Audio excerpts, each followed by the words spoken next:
Eto na guys.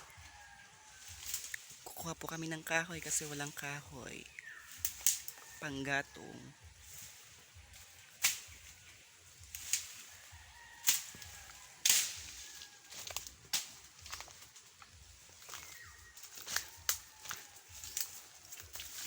Ayun po siya oh.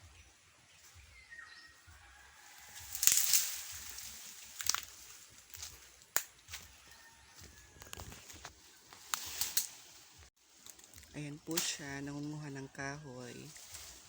Walang panggatong.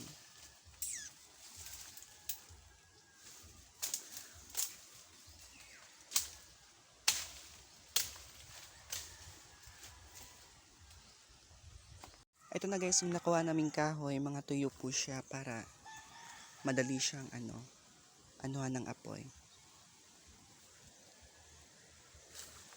Tsaka ayun po siya, ang sipag-sipag naman ng hubby ko. Sana all.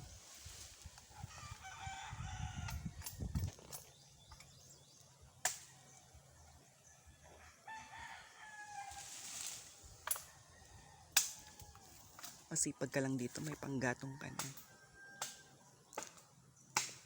Ayan.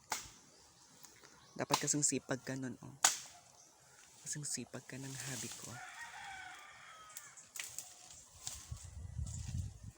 Walang halong tamay. Masipag siya. Diba?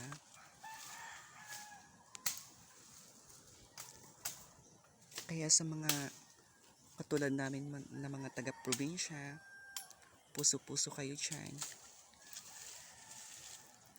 Tsaka sa mga idol ko dyan na mga nagpapastar, baka naman, patalan nyo.